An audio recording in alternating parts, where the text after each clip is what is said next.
Whether thou art a ghost that hath come from the earth, or a phantom of night that hath no heart, or one that lieth dead in the desert, or a ghost unburied, or a demon, or a ghoul, whatever thou be, until thou art removed, thou shalt find here no water to drink.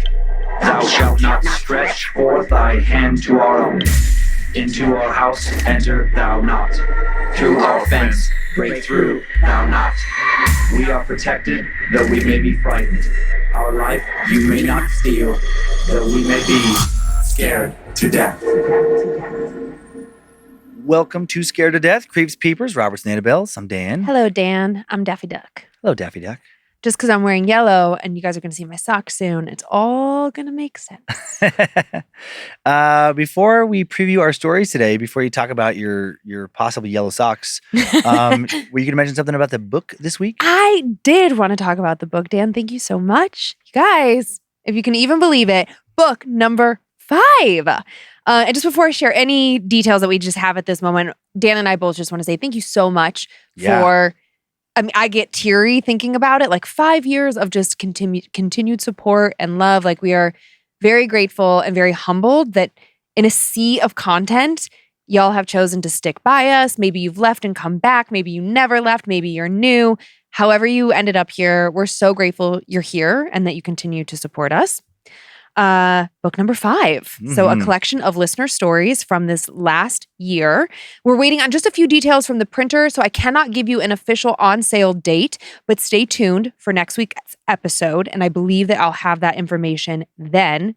What I do know officially is that we are only doing 1,500 copies this year. But what's different about this year is that every single copy will be autographed. So we are changing it up a little bit. Yeah, I figure that's what people like. Yeah, it seems to be the motivator. I mean, outside of wanting the stories, you guys seem like those are what goes first. So we're listening to our market research. And Logan and I are working on getting some little something extra for the book, with it being book number 5. And yeah, that's kind of all we have for right now. If you're curious about previous books, they are still for sale in the store. Whatever's there is what's there. No reprints at this time. And so again, thank you so much. Yeah, thank you. Very excited to get another one out there. I know. I can't believe it. And thanks for all the fan-submitted fantastic horror stories. I know. Y'all are awesome. And speaking of that, how many do you have this week? 2? Dose.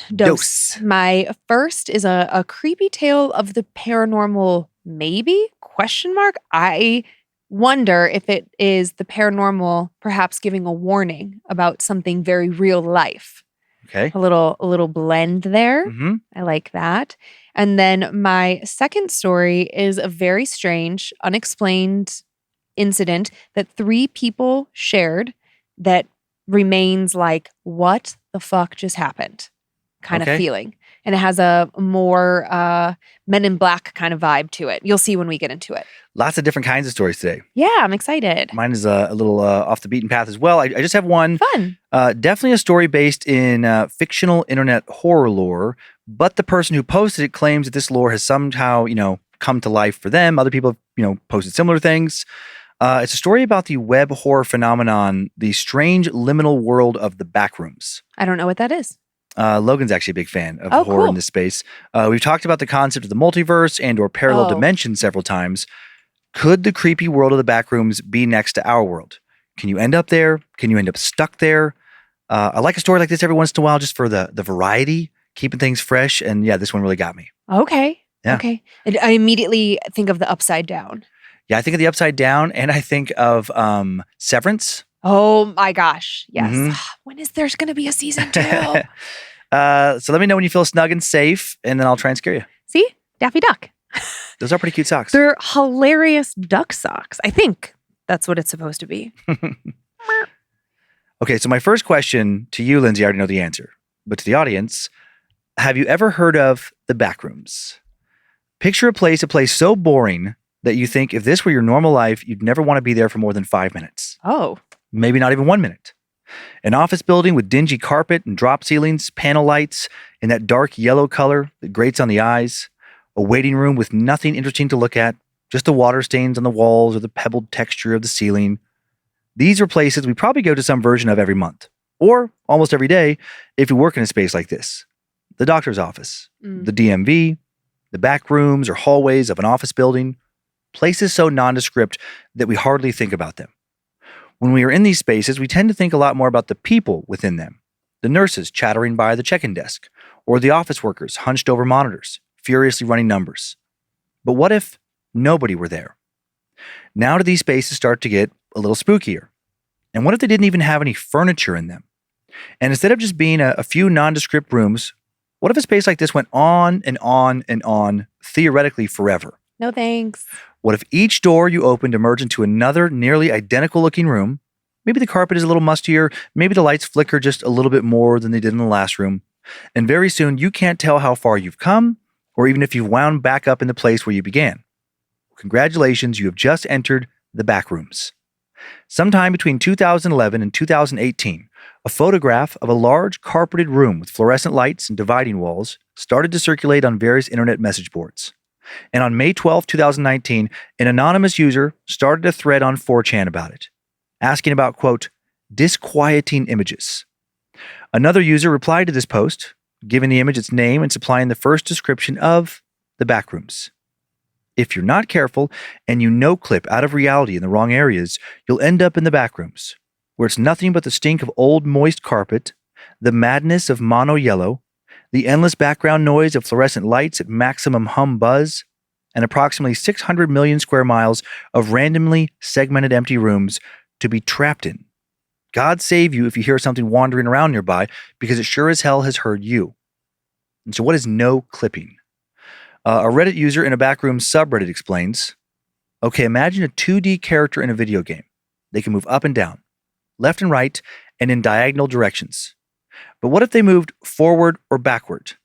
They have just entered the Z-axis. For us, that's normal. For them, it's not. Now think about the axis we have. It's the XYZ axis. But who's to say there isn't more to it? Maybe a W axis exists. And for us 3D people, it's not normal or shouldn't be possible for us to move in that new axis. And that's what no clipping is. Moving in a direction that some fourth dimension being finds completely normal, but is new and uncharted territory for us. Another way of defining no clipping is the action of traveling quickly enough to pass through a solid object, similar to quantum tunneling, and ending up someplace new. Throw a ball at the wall and it'll bounce backwards. But via quantum tunneling, a particle will occasionally hop through the wall.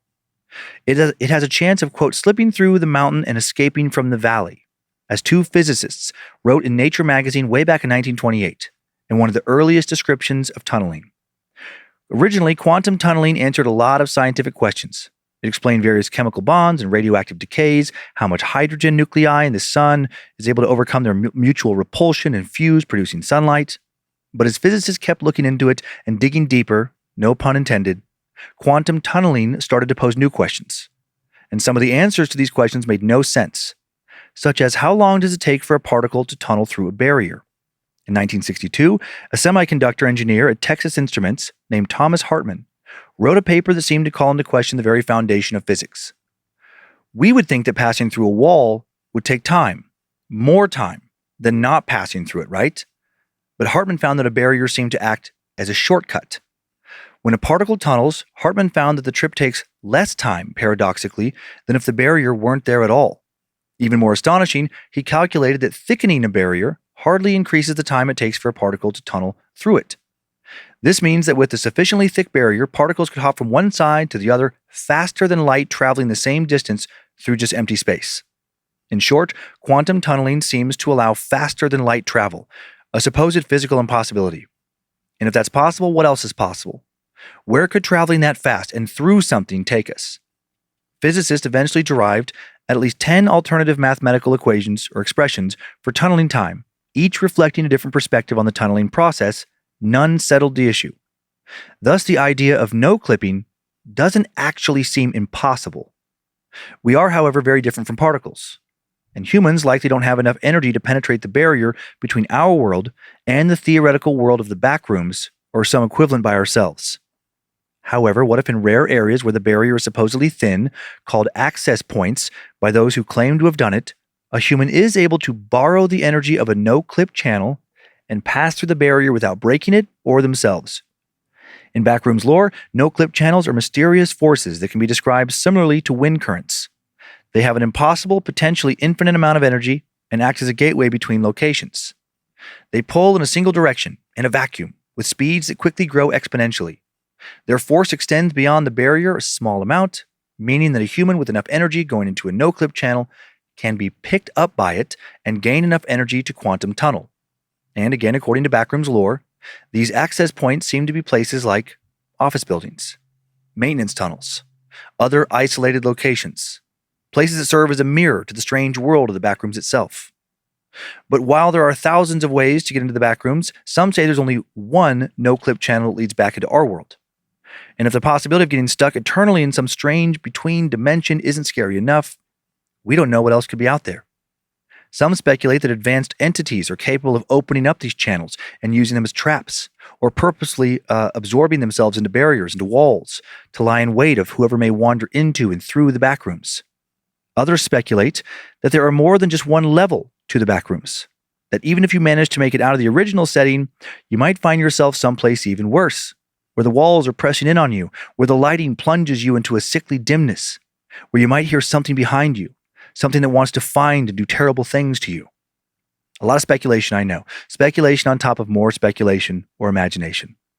Clearly, this could very well all be nothing more than imaginative horror science fiction created by bored and clever folks messing around on the internet.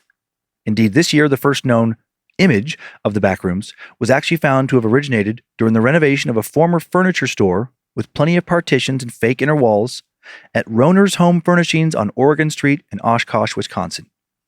One photograph of the 2002 upper story renovation depicts a carpeted open room with yellow wallpaper and fluorescent lighting, uploaded with the file name DSC00161 JPEG. It's the image that would go on to be linked to the Backrooms. Nothing supernatural about it. Not very scary. But still, some refuse to believe that the Backrooms are not real, that it's less akin to dimensional travel and more akin to astral projection. And if the Backrooms are alive in so many people's subconscious, doesn't that make it at least a little bit real? Can't we maybe collectively imagine something like the Backrooms into a real existence, just like teen angst can somehow seemingly manifest into observable poltergeist activity? Let's see if the following claim can convince you of this possibility. Time now for the tale of Lost in the Backrooms. None of this would have happened if Frankie hadn't have pranked Fern. Maybe pranked was the wrong word.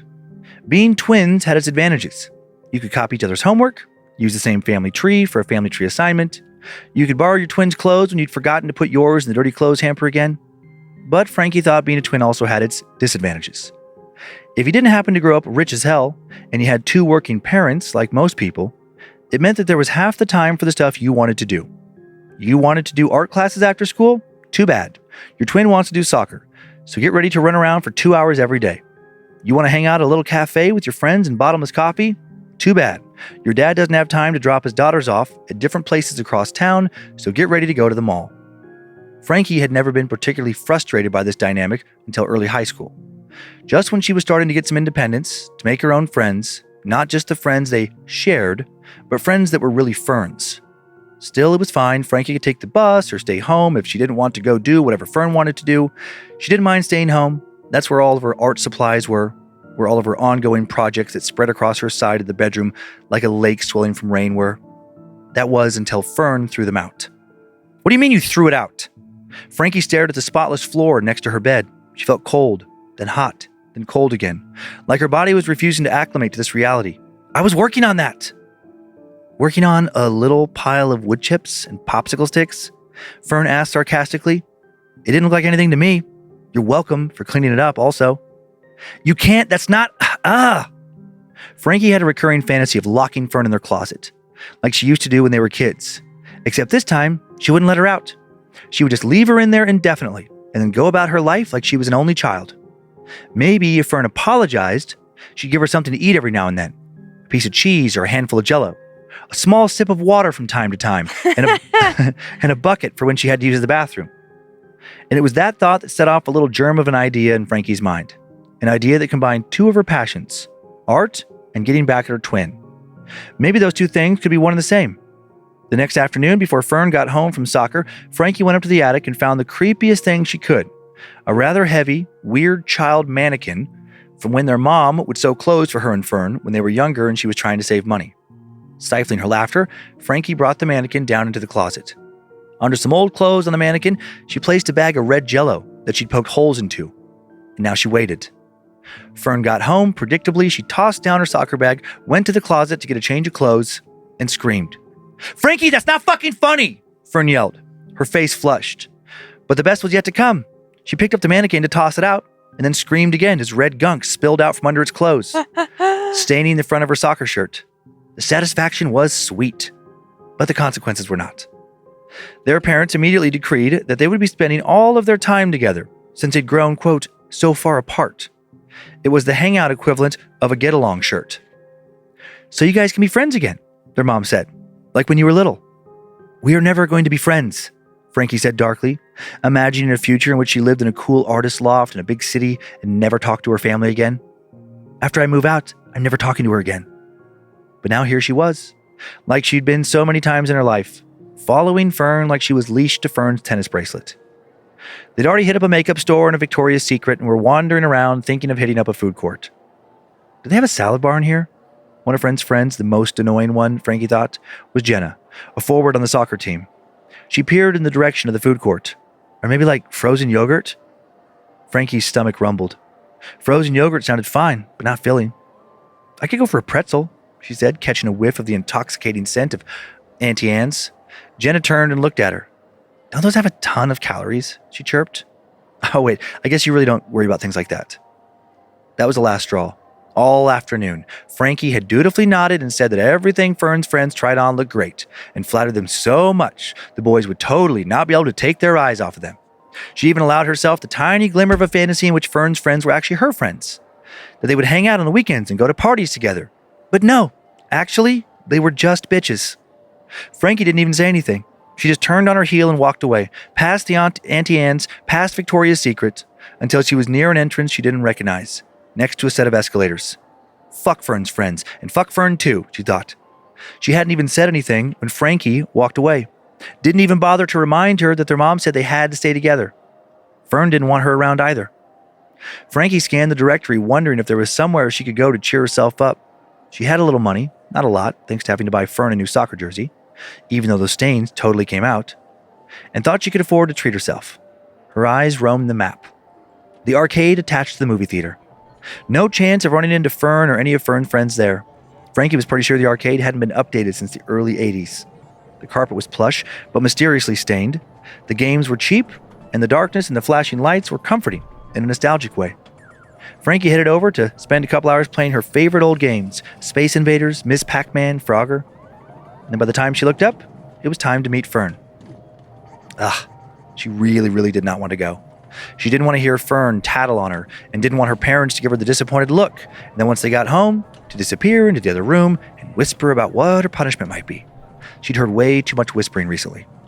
Frankie dawdled by Frogger. They wouldn't leave without her, right? Even though she really didn't need to go, she started heading towards the bathroom, behind an anonymous-looking industrial gray door. As the door swung closed, she heard a 2-note chime. Ding dong! And then the PA system crackled to life. There was a pause, and then a grainy voice said, "Michael, your mom is waiting for you at the entrance to Best Buy.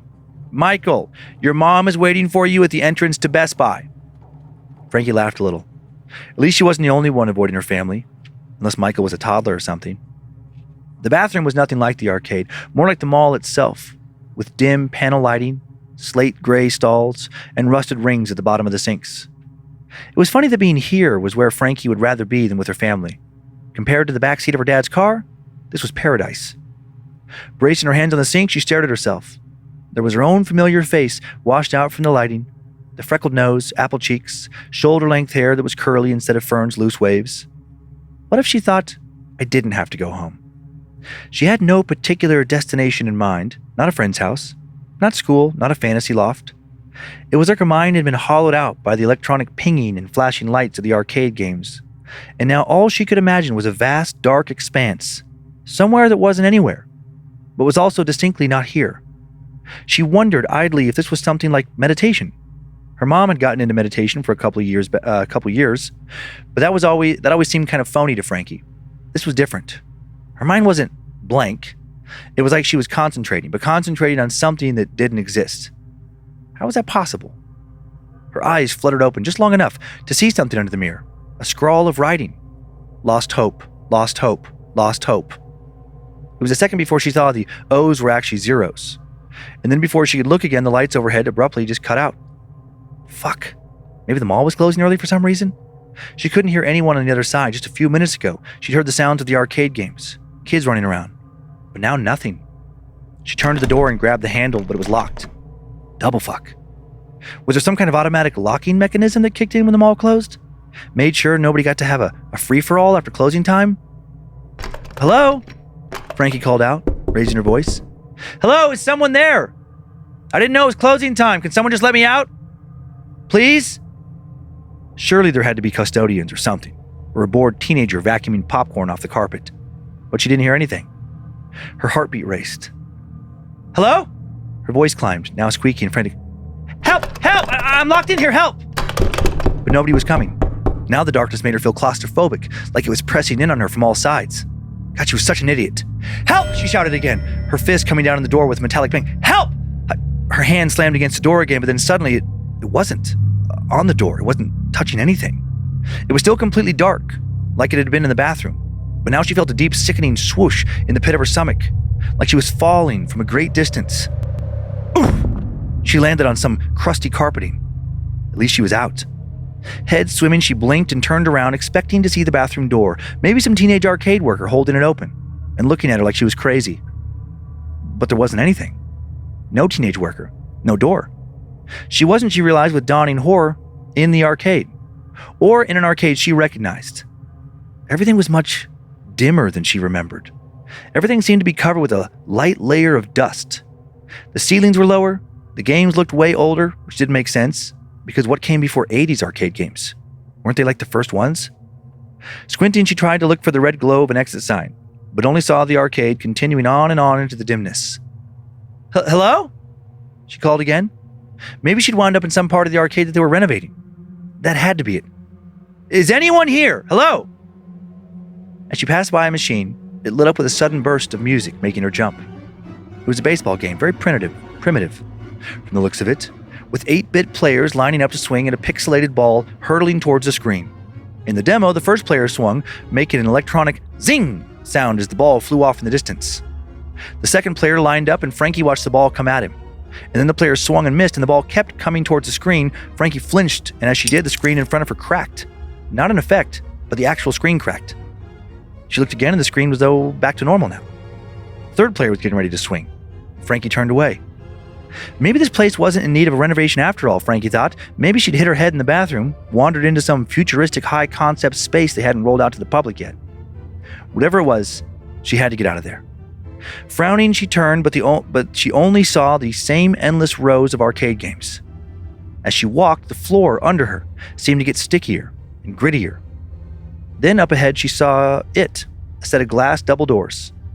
In her haste, she didn't notice that the double doors weren't letting in the light from the mall like they usually did. They let in nothing at all.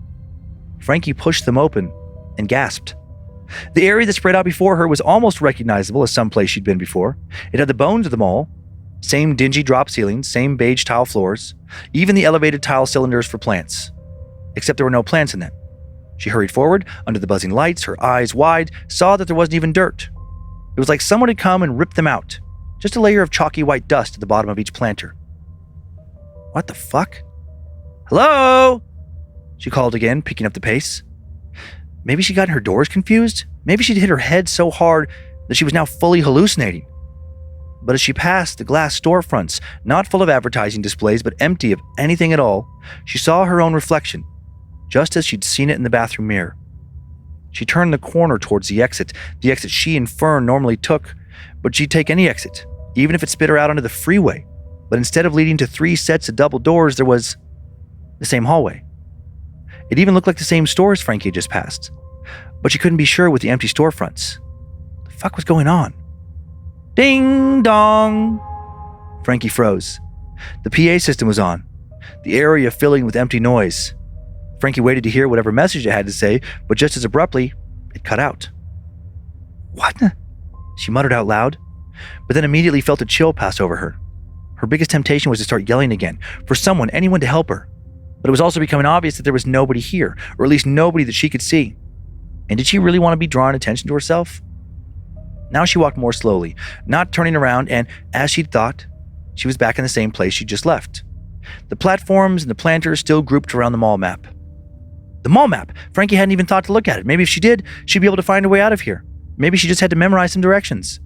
The small map she saw with relief was the same. But the writing was not. Someone had scratched out all the names of the stores and replaced them with other phrases in cramped handwriting interspersed with numbers. Lost Hope. The Shady Gray. Crisis. Among the strange words were scattered arrows pointing to different places in the mall where someone had labeled different stores with level 1, level 2, level 3, and so many other levels. But none of them were in the right order. Level 1 was next to level 13, level 27, level 2 was next to level 477, and level 637. All of these were labeled as though they were stores, but Frankie had the feeling that none of them were really next to each other, not the way she knew. Ding dong! Frankie shuddered as the PA system came on again, and like before, nobody spoke. But this time the buzzy silence seemed to stretch on and on, almost like it was waiting for her to respond. Maybe this was how it was keeping tabs on her, she thought. But then she shook her head. What was it? What was out there? She knew instantly that she didn't want to find out, that she had to keep moving. She glanced back at the map, and for a second she wondered if the locations had shifted. Hadn't level 1 been next to level 13? Now it was next to level 221. But she didn't have time to look too closely. Already the hum of the fluorescent lighting was growing louder, as though signaling for her to keep moving. Then Frankie remembered the elevator. The elevator! If it seemed counterintuitive to go up when she really wanted to go out, Frankie didn't care. She was pretty sure that there was no going out in a direct way anyway. She sprinted back the way she'd come. Ding! Not the PA system this time, but an elevator opening on the very end of the hall. She could see its warm light and hear the faint tinkling of music. Suddenly, she slowed to a complete stop. There was someone else in the elevator. Someone else, her height, her build, her with wavy hair. Fern? Frankie whispered. She'd never been so relieved to see her sister and broke out into a run, but as she got close to the elevator, she abruptly stopped. Fern had seen her, but she hadn't done anything. Hadn't called out, held up her hands, hadn't even blinked. She just held a small, puzzled smile on her face. As far as Frankie knew, she and Fern didn't have any kind of twin-related special abilities, no ability to communicate telepathically, no weird mystical insights. But Frankie would always know her sister. From the twitch in her eye that she got when she was annoyed, to the Bath & Body Works vanilla lotion she slathered all over herself every morning. And she knew that this Fern was not her Fern. Whatever it was, it had certainly seen her despite its lack of addressing her. And Frankie was somehow positive that it was dangerous. And if she turned around and turned back, it wouldn't be there. And she didn't want to take her chances not knowing where the thing was. "Hey, Fern," she said gently as she stepped inside the elevator, facing forward, trying hard to keep her voice from wavering. Fern turned her head slightly, not like she was looking at Frankie, but like she was trying to hear a very faint sound. Like whatever Fern's senses were, they didn't match up with Frankie's. Frankie swallowed as the elevator jolted up. Much to her surprise, they hadn't been on the first floor. The floor that they were on was marked level 33, and then as they went up, just like before, none of the levels came in consecutive order. Level 928, level 76, level 330. Ding, ding, ding, the elevator chimed as they kept going up. Fern was still standing silently, facing forward, as though the two girls were nothing more than strangers. Frankie had the impulse to tackle her, to wrestle her to the ground, figure out exactly what the fuck was going on. Ding! The doors opened. Before Frankie had really taken it all in, she'd stepped forward just to get away from whatever entity may or may not have been her sister, and the doors behind her closed quickly with a whoosh. "Fuck!" she said out loud, turning around. But the elevator was gone. Once her eyes had accustomed to the dim light, she could see that she was in an office building. Not so different from the office buildings near the mall, but this one had no furniture, no room dividers, no desks to work at. Carpets lined the floors, crunching a little with each step she took. But as she looked around, she realized that this wasn't simply the office equivalent to whatever the empty mall had been. This space was degraded, decayed. A layer of chalky white covered everything, and the wallpaper was peeling from the walls. Some of the walls had a line on them like the room had recently flooded, but the walls never had any lines in exactly the same places, nor did all of them have lines. A couple of times she thought she saw something skittering in her peripheral vision and couldn't shake the sense that there was something moving under the wallpaper. But when she focused on it, the moving disappeared. What was going on? Was she just going to keep going and going until every bit of reality decayed and warped into something else? Until she was in a black void? But there was no other choice. She had to keep going. She focused on the walls as she moved from room to room, as the pieces of wallpaper became fewer and far between, and patches of the carpet became worn thin. Shh, shh, shh. Frankie froze from the sound her own feet had made on the carpet. She recognized the footsteps instantly. They sounded like they were coming from just around the corner. Shh, shh, shh. Holding her breath, she looked in front and behind her, but saw only the same never-ending expanse both ways. Shh, shh, shh, shh. Whatever it was had sensed her, or it already knew and had been playing some kind of game, hunting her, she thought. She wanted to run, but worried that running away could make things worse, could encourage what was out there to really run and chase her down. Squaring her shoulders, she rounded the corner and saw nothing. No, wait, not nothing. There was a pile of something on the floor. She saw the sleeve of a green crop top, the collar of a denim jacket, the fray of a pair of cutoffs, and a tennis bracelet. Those were Fern's clothes. The other Fern she had just seen had been wearing them. The thing had shed its disguise, which meant it didn't feel like it had to be disguised anymore. That couldn't be good. Then before Frankie's eyes, the clothes crumbled into dust. Or not dust, but chalk. The same white substance seemed to be everywhere, like it was the very definition of decay, what all substances became once they reached the end. As Frankie watched, a little bit of dust fell from the ceiling to the ground. Slowly, her eyes traced the path back up, and she stifled a scream. One of the ceiling tiles had been moved, so it sat on a diagonal, and poking out of the hole was a long, perfectly dark tail, thicker at the top and tapered at the end. As Frankie watched, one hand clamped over her mouth, the tail, or whatever it was, drew up until it disappeared into the hole. A skittering sound came from overhead, and Frankie watched the ceiling tiles bulge with the weight of whatever was up there, as it seemed to, thank God, be moving away from her. But the bulge wasn't moving away from her, Frankie soon realized. It was just turning around. And then through the dimness of the hole, she saw it, a very human, very wide smile. Before she fully realized what was happening, Frankie took off. She didn't care how long she had to run through this maze. She had to get out. At first, she thought it had been interesting, then scary but interesting. Now she realized it was just scary, that if that thing got her, she would never leave. Her sister and her parents would wander the mall for a while, contact her friends, thinking that she had just left like she'd threatened to. They wouldn't know that she was stuck here. How could they? Where was this place? She ran as fast as she could, but the rooms were never ending, and soon she sank to her knees, a cramp twisting in her side. She just couldn't run anymore. Overhead, the ceiling bulged and the tiles started to separate, wiggling out of place inch by inch. And that was when Frankie passed out.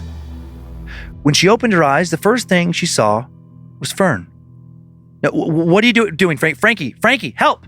Fern called out as Frankie tried to crawl away. My sister's having a psychotic break. Somebody help us. Based on the pitch of Fern's voice, the way her voice always sounded when she was scared, Frankie realized that it was her actual sister standing over her in the doorway of the mall bathroom. The real mall bathroom. Outside in the hall, a custodian watched warily as Frankie pushed herself unsteadily to her feet. I'm not having a psychotic break, she told the custodian, who shook her head like she was not being paid enough to deal with this. Grabbing Fern's hands, Frankie turned on her heel. More than anything, she wanted to get out of the mall.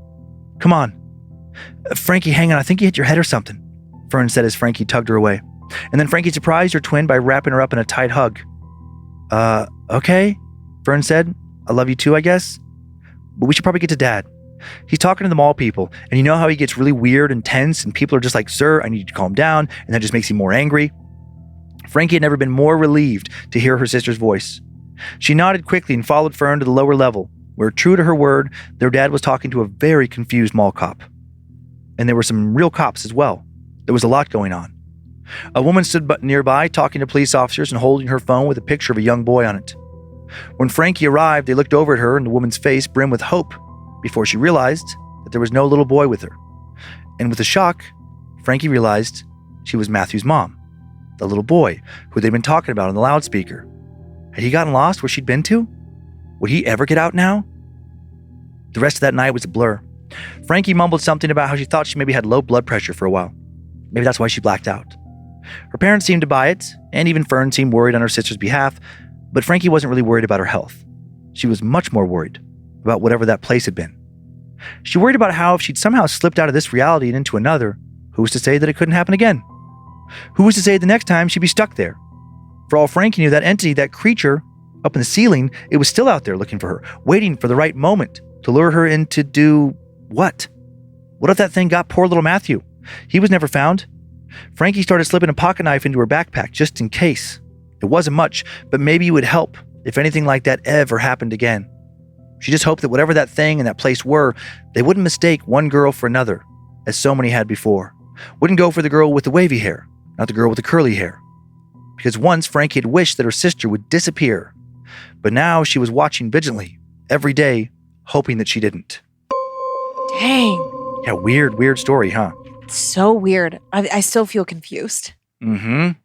Yeah, just that weird concept of like, yeah, if you just slipped out of this dimension and ended up in this other one that was like, I don't know, kind of like the Upside Down from Stranger Things, but also kind of like the Office and Severance. That's mostly what I thought about. Mm-hmm. Like if the Office and Severance was a place that you didn't like choose or your other self chose for you to go. Yes. For those of you who haven't seen the show, I don't want to be too confusing. It's a strange show. I can explain it really quick, actually, just to make this analogy make sense. It's just that like there's this fictitious corporation in this random town, and some employees were given the option of, hey, do you want to not have to think about being at work? Mm-hmm. Do you want to just not even like remember your work? And you could have this implant put in your head that would allow your consciousness to be split in two. You'd have your work self and your home self. And they didn't know about each other. Right, they'd be severed from one another. Yep, severed from one another, so no memory crossover. So one of you is never at work. One of you just loses time when like work happens, but you just get to enjoy your life, never thinking about work because you can't remember. You don't even know what's going on at work. You don't even know where you work, do you? Well, I guess you know you go to that building. Yep, you know where you work because you have to go to this building. But you don't know what you do there. You don't know what you do there. But then what's really creepy is the work version of you never leaves work. Like the work version of you just goes at the end of the day, walks out this door, snaps into you, but like it just like blanks out in time. And then for its reality, the next moment is coming right back into work. So the work you was stuck in this Sounds never. Like hell. Yeah, it's very reminiscent of the Backrooms, where the work you leaves work only to be back at work. Yeah. So like that person can't escape this dingy office environment. But they don't. Well, I don't want to talk about Severance too much, but anyway. Yeah. But it reminded me of this in the sense that like that would be such a hell if instead of a building, it was a dimension. Yeah. And there was no non-work you. You're just always stuck in this work-like environment, but like the worst kind of work-like environment. I mean, is that where all the missing people are? I know. Any of these weird things, that's going to be a natural speculation. It's like, oh man, does somebody who we just think went missing actually just blip out of existence? And they just like went one dimension over and they're just stuck there now? Please don't let that happen to me. I'm not the praying kind, but please. Okay, with the curious, I mean, obviously this one sucks, but with the curious part of you, no, you wouldn't want to have that be like your last moments of reality where you get to know that there's other weird shit out there. Like you just leave this planet. No, I'm leaving behind all the people I love. I know. No, yes, it would be sad. I'm not saying you would like look forward, but would there be a part of you that would be like, okay, this is fucked up and this sucks, but also kind of cool? No, because the whole time, what if that other world fucking blows? What if it's terrible? What if it's dystopian? What if I'm in war? What if I'm in a famine? You know, what if I can't get water? What if I can't get food? Like, what if it's just fucking terrible? Number one. Number two, it's not going to erase my memories of knowing what this world is like, right? So the whole time I'm there, all I'm going to want is to get back to my people. How do I get back? How do I get back? Now, if it was temporary, if I knew that I would leave this plane, this existence, and go to this other existence for 1 week, it was guaranteed I would make it back. That's different. That's a different story. It's kind of like a vacation, but different, you know? Yeah. Then maybe in that alternate universe, I can see like other versions of my life, you know, like what may have been. Oh, you know, what's that book I read? The Midnight Library. Oh, yeah. Kind of explores this idea of like your whole life is a library. Yeah. And you can go in there and all the books are blank. They're different colors, but you can pull one out and jump into that version of your life. And you show up knowing like you would arrive and be like, okay, I know that this is like in my mind, I know who I am, but I don't know any of these other people, but all these other people looking at me don't know that I know I'm not the right person. Totally. So it's kind of interesting to explore, but you can always come back. It's that thing of like getting out of it. Yeah. Uh, I don't even want to ask you because I'm like, oh, you're happy to just leave your whole family? no, I wouldn't be. I wouldn't like voluntarily choose to go there and be stuck there, especially like the Sounds like you would. But I wonder, like, if I ended up there, I wonder how long it would take. Well, how long would I have to be there before really kind of deciding this wasn't a dream? I feel like for the longest time, I would just be waiting to wake up. And then I would go through a long period of just thinking that I'd lost my mind. And then I was stuck in some kind of like a hardcore, like dissociative trip kind of feeling. Yeah. But I think like if it was just mundane and there was time continuity, like I'm not like losing chunks of time of my days. It's not like a dream. We're just bouncing around. Yeah. At some point, I would be like, oh, this is fucking real. Like I'm really somewhere else. But I think it would take me a long time to arrive there. Do you remember when we went on our road trip with the kids from Spokane to LA and we were just in this vast nothingness and I started to lose my fucking mind? Oh, yeah. You didn't that is what would happen to me if it was just monotony, nothing, office space. If I didn't enter having a mental issue, I would have a fucking psychotic break. Yeah. I would not be okay. It reminds me in a way that way of like this old, I don't even know, I think this did happen actually in the gulags and like Soviet, USSR. I hope that you're making this up. I hope that you think it's real. No, I'm actually not making this up. Yeah, well, you said I think this is real. I know. For a second there, I was like, oh no, I remember be questioning, and then I looked into it. It would be really funny if you thought whatever you're about to share is real, and then you're like, it wasn't. Just kidding. No, it's that when they used to take these prisoners and they would make them move a pile of rocks across the prison yard, and then when that pile got completely moved, they would just immediately move them back, and they would do that endlessly as a way to psychologically break somebody. Oh, you'd break me, I don't know, 2 weeks in? Yeah, because you're doing this work that is hard work that is repetitive and truly pointless. Yep. And I feel like that would be like if you were just walking down an endless hallway of cubicles in the same direction. I could start crying right now just for thinking days. About it. I'm getting upset. Right, it's anxiety producing, right? Well, yes, and also, and everyone is different how like what motivates them or what gets them through a day, but like I am a task-oriented person. I am a forward future planning. I don't dwell in the past. It's like, and you and I are both like forward thinkers.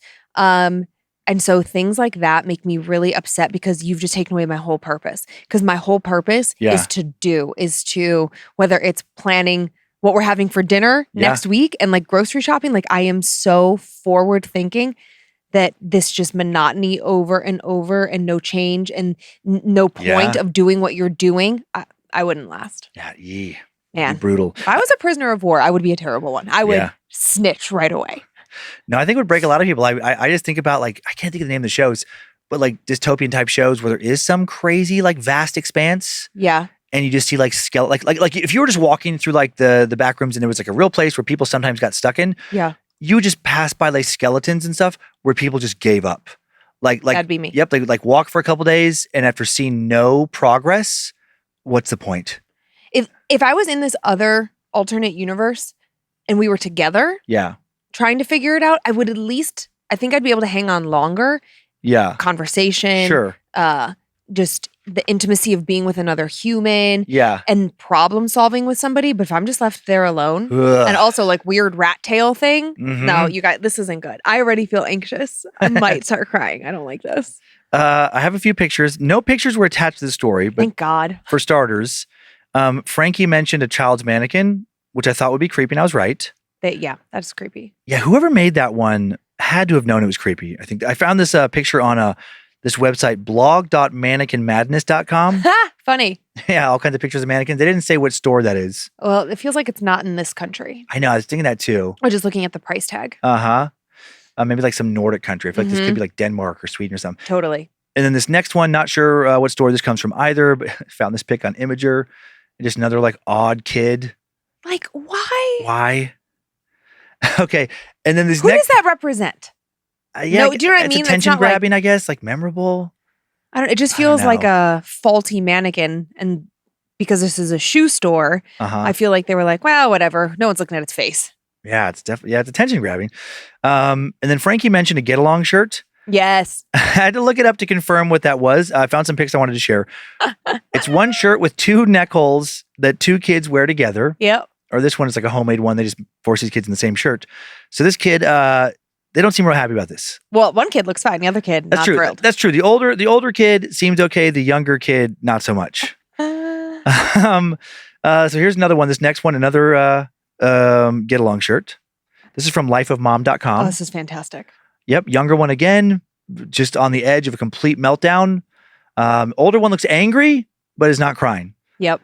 And then this, I think, let's see. I think those are my only ones. So for that. And then I have another one of, this next one is what the Backrooms might look like from an article about it on wired.com. Just that. And then you'd open that door at the end. Just be more of it. And it would just be another room and another room and another room. Nope. And I'm constantly afraid that something's going to jump out. Yeah. Oh, yeah. One more. This reminds me of the office setting in Severance. This is another. Yeah. This is from dreadxp.com.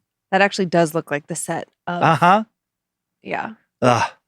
Yeah. And I think the Backrooms lore, definitely did, came before Severance. So I would imagine that the producers, somebody on that team, piece of it.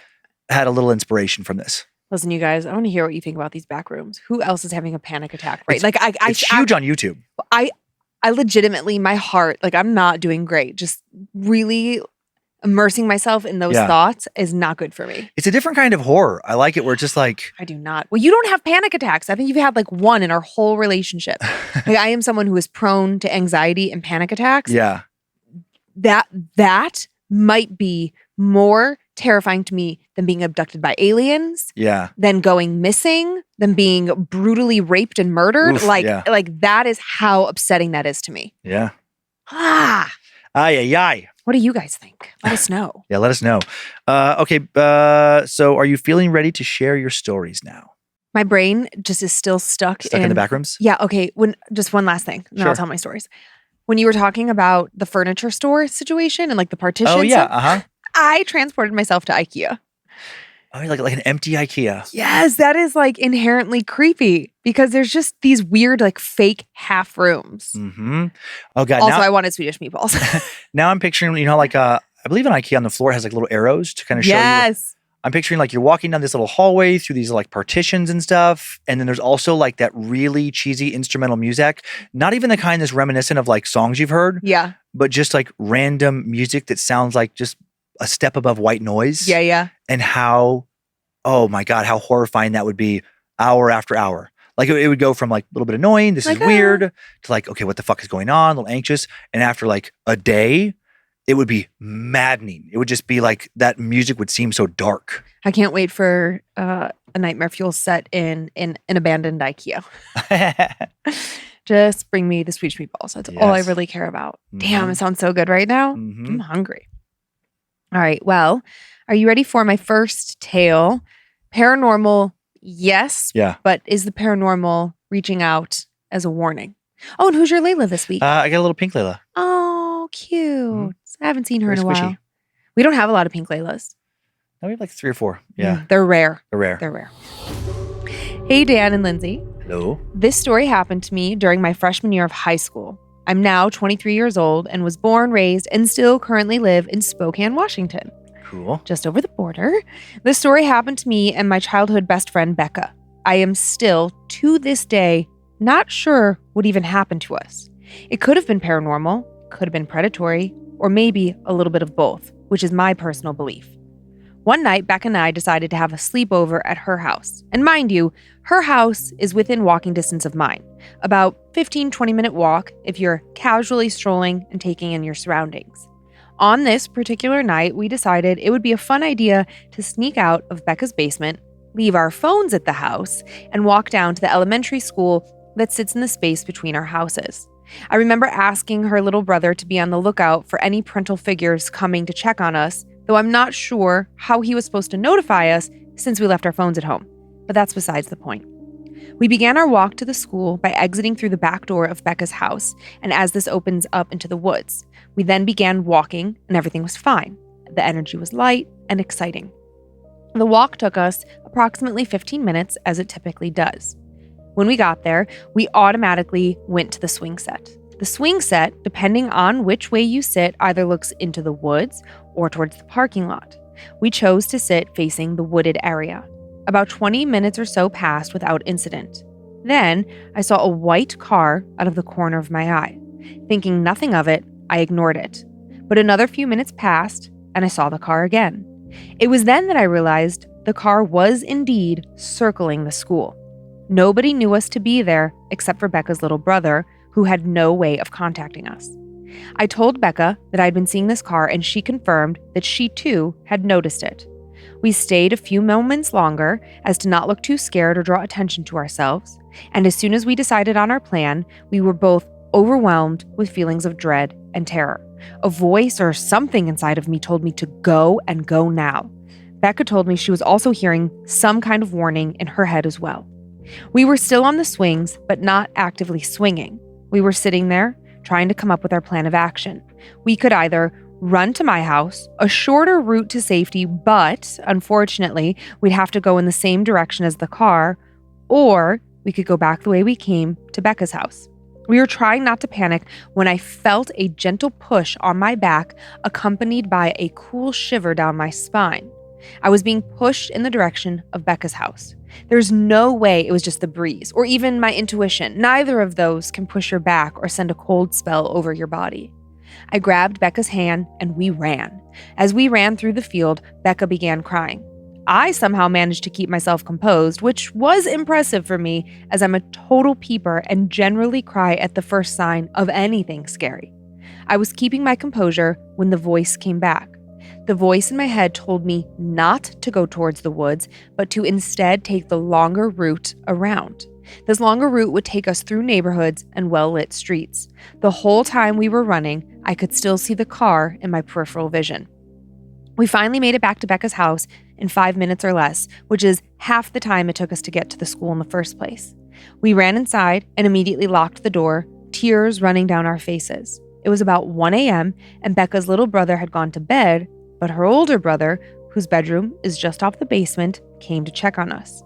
He stayed up with us all night, and I fell asleep holding a can of bear mace. The next morning, we were feeling a bit braver and decided to go out back and have a look around. And that's when we noticed the footprints. There were footprints leading from the little paved road through the dirt and directly to the back door and window. And they were most definitely not our footprints. They did not follow the same path we had taken, and they most certainly were not the same size as our feet. That ominous feeling never left me until I was safely back at my house. I told my parents everything.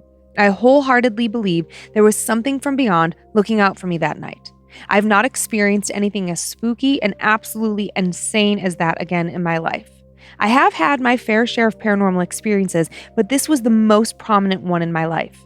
To this day, I cannot look at a 4-door white sedan without a pit in my stomach thinking about what could have been. Thanks for reading and giving me a platform to share my story. Hopefully, it maybe is a bit of a palate cleanser from all the truly horrible experiences from others that you get to read. Love the podcast and the crystals. They work. Anyway, stay spoopy, Mackenzie. Mackenzie. They do work. They work. Mackenzie and Becca. They work. They work. They work. I've been hiding crystals everywhere. Yeah. Yeah, like just like weird, like the footprints.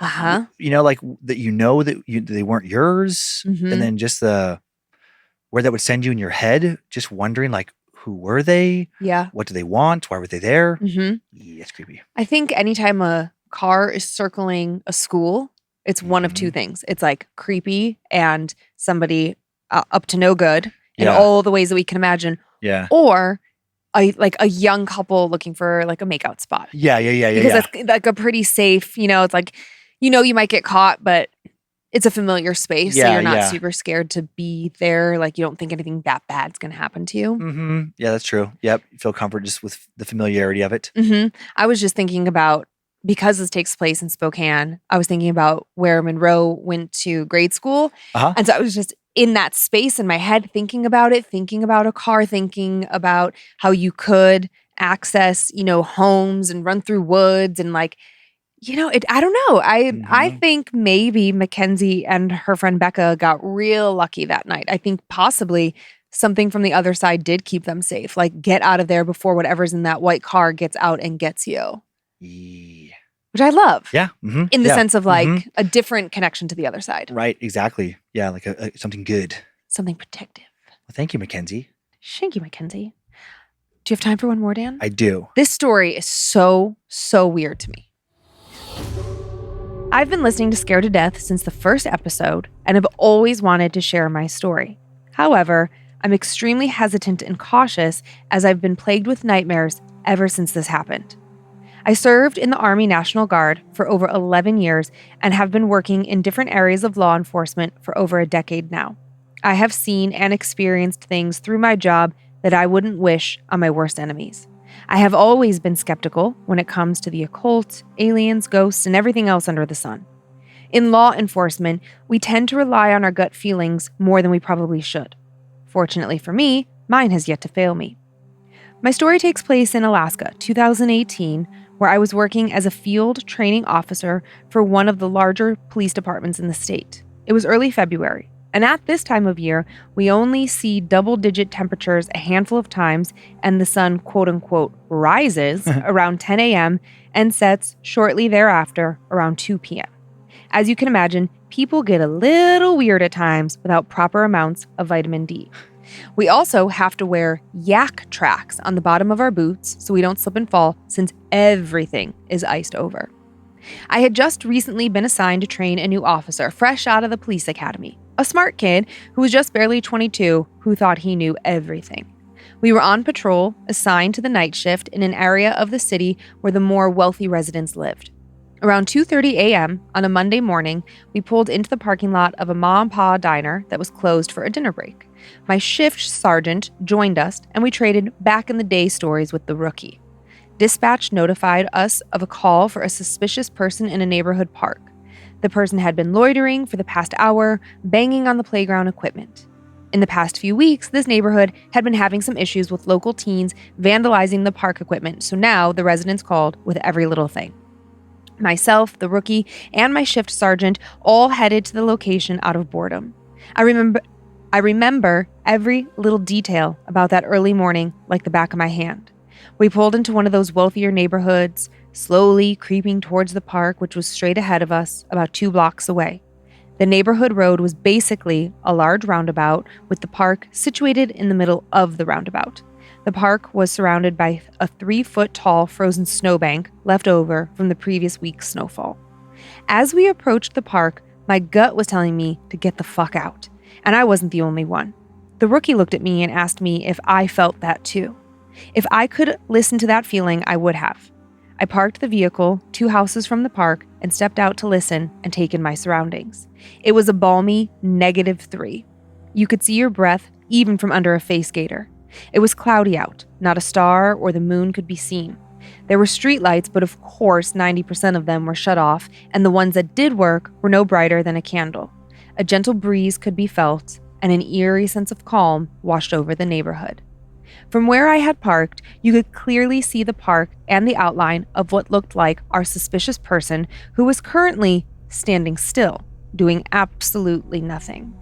The 3 of us stared at this outline for what seemed like an eternity. I decided that I would be the contact officer, the officer that engages in the conversation, and told the rookie he would be the cover officer, the officer who provides an unspoken force of presence and usually stands off to the side of the suspect. My shift sergeant would just do his own thing and try to not get in our way. As the 3 of us moved forward, I began to engage the person with commands, letting him know who we were. At this time, I also reminded my partner to turn on his body camera. The individual was standing next to a large slide, which was next to one of the frozen snowbanks. As we moved closer, all 3 of us had our flashlights pointed at this individual, and yet all I could see were dark pants and a dark hoodie. The individual had the hood over his head and both of his hands were in the hoodie pocket. My light was pointed directly at the person's face, and yet I saw nothing, just total darkness. It was as if my light could not penetrate the hood of this person. I couldn't even see his breath. It's almost like it wasn't even breathing. The hairs on the back of my neck were standing straight up. The feeling in my gut was so intense that I felt like I was going to vomit. I stopped 20 feet from the individual, demanding to see his hands, which were still obscured inside the hoodie pocket. The air was stale, and the closer we got to the individual, the more I realized I couldn't hear anything. Not like I was completely deaf, but it was like I had just left a concert where I had been standing next to the speaker, the constant buzz in your ear and every sound muffled. I could barely hear myself yelling commands or hear my radio either. I looked at the rookie and my sergeant, who both appeared to be struggling with something as well. They both seemed to be having the same hearing issue I was. Through the confusion, the rookie had moved in closer and was now only 3 feet away from the dark figure's left side. To this day, I'm still not certain what happened next, and of course, the camera footage wasn't any help either. The rookie, in an attempt to gain control of the suspect, reached for the suspect's left arm. Everything around us froze. This thing then emitted the loudest, ear-piercing, deep growl, which was unlike anything I've ever heard. It reached for my partner, grabbed him, and with a strength I've only ever read about, threw my partner like he was a football. He was thrown about 10 feet directly into my sergeant, who was behind my left side. I attempted to grab my gun, but by the time I turned my head in the direction of the dark individual, it was on top of me, grabbing at my face. I was overtaken by the worst feeling of dread and anxiety I have ever known. It was all I could do to keep my energy and my very essence being drained from me. The next thing I remember, someone was on top of me screaming my name. My entire body ached and hurt. I felt like I had the flu and had been just in a car accident. I could hear again, but everything was still fuzzy. Apparently, none of us had responded to 3 different radio checks and an all call was sent out for everyone to come to our last known location. There were officers and EMTs everywhere. I was still on the ground, and my partner, the rookie, and my sergeant were nowhere to be seen. I was rushed to the ER and was told that my sergeant and the rookie were already there. The rookie had 3 broken ribs, a punctured lung, and a severe concussion. My sergeant had sustained major head trauma from the fall backwards. I was left with 4 burn marks on my face. All 4 were almost completely perfect circles. 3 above my left eyebrow, approximately half an inch apart, and the 4th was just over my right temple. I was not allowed to see my partner or my sergeant. I was constantly pestered by detectives trying to figure out what had happened. I was discharged after only a day, but still felt unnaturally drained. I took a few days off before having to go in and attempt a debrief of the events. This usually entails report writing, going over the camera footage, filing evidence, and so on. But when I arrived to my department, I was escorted into one of our interrogation rooms where 2 very bland individuals in black suits were seated. They were both bald, and they said they were with the FBI, flashed their credentials, and began questioning me about everything. They were both extremely monotone and didn't blink, not even once. I'm not sure how long I was in the room, but when everything was over, the 2 suits wouldn't give me any kind of business card or verify their identities again. They ran off before I could ask any questions of them. I immediately went to the reception desk and asked who they were. I was met with confusion by the receptionist. No one had signed in all morning, and she hadn't let anyone in a suit into the building. To this day, no one knows what happened. The body camera was lost, so no footage was available. All 3 of our police reports, written at separate times, were eerily similar and are the only documentation of what occurred. We were coined the 3 Stooges at the department for the unbelievable reports that we had submitted. The rookie, he resigned 2 weeks after the incident, and my sergeant medically retired due to his injuries sustained that morning. I'm now back in the lower 48, still in law enforcement, and still dealing with hellish nightmares from that incident. So crazy. It's so weird. I mean, just a little one thing of seeing the rookie get thrown 10 feet by this entity. If you actually saw that, like if some humanoid kind of thing grabs somebody and a police officer, okay, rookie, I'm going to assume that they're younger, so they probably don't weigh as much as somebody as they would age. Sure. But still, if you're a rookie police officers tend not to be the smallest person. You have the gear. I would say like an average size would probably still be over 200 pounds. That's what I was thinking. Like even if they weighed 165 or 175 right, which would be a pounds. small police officer. But they might be like, I think about like, okay, like Kyler is like, he weighs like a 160, 170? Yeah, and he's tall and thin and fit. Yeah. But then you put all that gear on them. Right. Yeah. So let's say like a male police officer, probably at least 180 pounds. Yeah. In this, to throw a 180-pound person 10 feet, I don't think that's possible for a human to do that. Maybe like Thor. Strongman competition kind of. Bjornsson or whatever his name, like one of the world's strongest men. Is that the Mountain? The Mountain. Yeah, the guy, I can never remember how to say his last name. But the Mountain from Game of Thrones, you know, he's won the Metrics World's Strongest Man competition, or some other winner like Eddie Hall, some of those guys. I don't think they could throw somebody 10, that's a long ways. It's a long ways. And just the way the story is written, I don't know why, but I instantly trust and believe this person. Yeah. It's not exaggerated. Nothing about this feels exaggerated. It feels like a run of the mill, here's what happened at work, and then something crazy happened. Right. Like they ran into like some kind of cryptid or like an alien is where my mind went. Sure, yeah. The burn marks by the temple do make me wonder, like, what do they want with your brain? Or even I even thought of like some kind of like this is ridiculous, not even like a really like normal scared to death lore at all. But I've been watching the new season of The Boys a little bit. Oh yeah, and it just makes me think of like a superhero. Sure. Like some superhuman person with like this ridiculous strength. Yeah, part of some military experiment. I'm thinking like Wolverine and stuff. Wolverine. Yeah, that was a well told tale.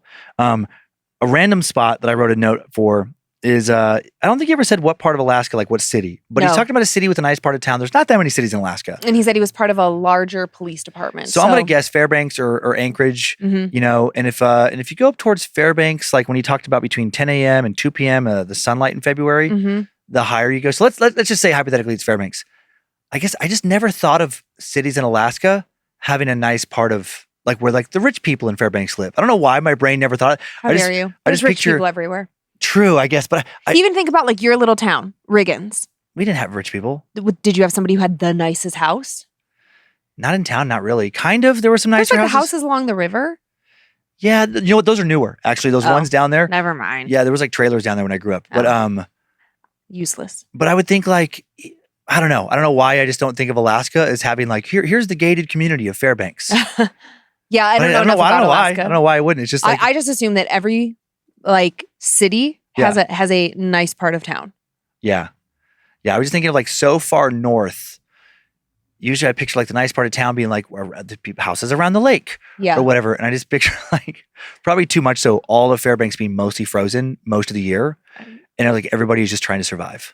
Well, I think it is. Which I know they're not. But it is different up there. It's it's crazy. You got to be a hardy person. Yeah. It made me think of the most recent season of True Detective. There you go.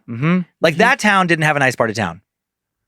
No, but there was like the mayor or whatever. Like she was loaded. She was rich. You know, and then we never saw her digs. So actually, you know, you're just kind of like left to believe that she lives in some really nice area. Yeah. But yeah, just the whole thing. And just like they went to the hospital. I like that the sender of the story tells us that he, the rookie, and the sergeant all were kept separate from one another to give their version of the events, and that they all matched. They were eerily similar. So you've got 3 people who did not have time to corroborate their stories. Right. So that gave me a lot of like, oh. And then the body cam, like very specifically remembers telling the rookie, his partner, turn on the body cam, and then the footage is just kaputs, which sure happens, technology, but when you add it to all these other things, it feels... And then those like 2 Men in Black suits, it sent me over the edge. I was like, they're real. I was also even thinking about like when he talks about, the entity that like attacked them. Yeah. When they're seeing this suspect, I think he described it as for a while. And the one officer got within 3 feet before they got thrown. That also tells me that they weren't like an unusual looking shape.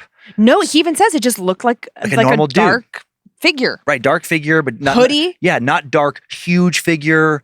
Not, oh my God, this monster of a man. No, which makes it even weirder. Just like somebody that seems like, okay, there's just some person over there. Some idiot. What are you doing? It's too cold. It's too dark. It's all the things. Public park. Get out of here. Park is closed.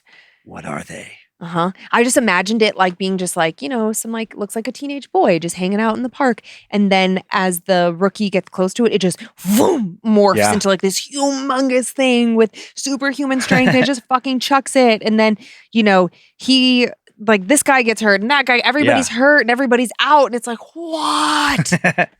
And then everybody's haunted by it for the rest of their lives. This inexplicable thing. Because hello, he's got permanent burn marks on his forehead. You're never forgetting that happened.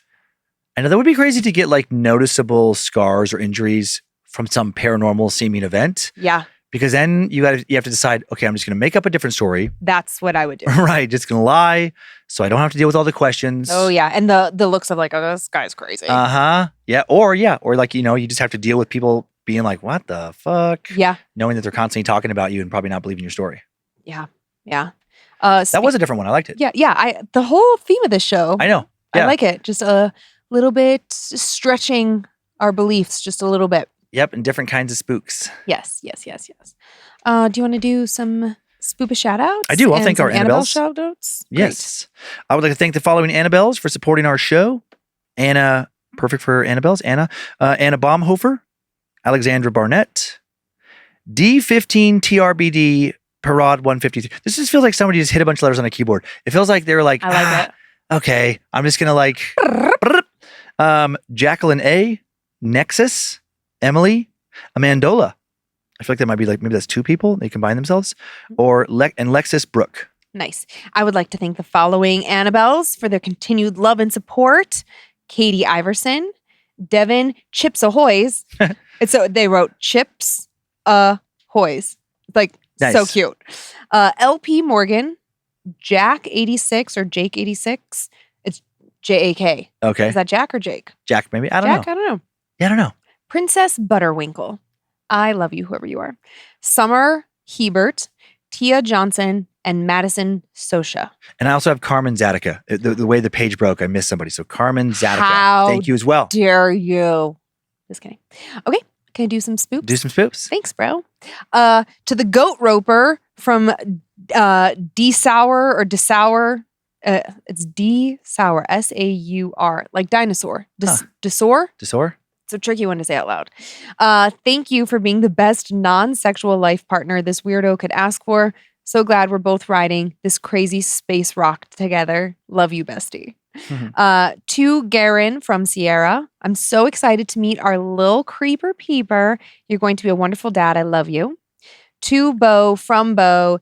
Happy birthday, you witchy motherfucker. Good job taking care of yourself and your girlfriend. Keep on being queer without fear. I am like very misty-eyed. A friend of ours, he just lost his nephew to suicide, a trans kid. It's been really sad. Like not anybody that we knew, but just really sad to watch our friends navigate that space. So good for you, Bo. And to Ron from Ron. This is exactly what I would do. Ron has given spoopy shout outs to his son, his daughter, and his wife, but no one does it for him. So happy birthday to Ron. And he has one special request for you, Dan. Could you give him fuck you, fuck your family, Whipple edition happy birthday? It's Ron. On the spot. Yeah, on the spot. Ron. Fuck you, fuck your family. Is it fuck you, fuck your family? Whipple! Happy birthday, Ron. It's a weird time. It's hard without the music. It's a weird time suck joke. So anybody who's confused right now, just don't even worry about it. Don't even worry about it. It's funny now I'm remembering it. Fuck you, fuck your family, drink, Whipple. Happy birthday, Ron. And then there's like Whipple chill. There's a lot of Whipples now. Oh, yeah. So that's it. That's all I've got. That's our show. Thanks for continuing to send in your personal tales of terror to mystory@scaredtodeathpodcast.com. You can email us for everything else, info@scaredtodeathpodcast.com. Thank you to Logan Keith, editing, publishing, scoring today's show. Thanks to Heather Rylander for organizing the My Story emails, to book editor Drew Atana, polishing, preparing listener stories for book number 5. Thank you to producer Sophie Evans for finding the only story I told this week. Good one, Sophie. Yeah, so strange. We're on YouTube if you want to watch this show, and we're on Facebook and Instagram, where we post pics that accompany episodes and more at Scared to Death Podcasts. We also have a private Facebook group, Creeps and Peepers, full of fellow horror lovers. And big thanks to the All Seen Eyes, the Creeps and Peepers moderators. Thanks for continuing to do a fantastic job. Enjoy your nightmares, Creeps and Peepers. Hope you are scared to death. Take care of yourselves. Bye. If spirits threaten me in this place, fight water by water and fire by fire. Banish their souls into nothingness and remove their powers until the last trace. Let these evil beings flee through time and space. Evil may pass through, but hath no home here within, scared to death.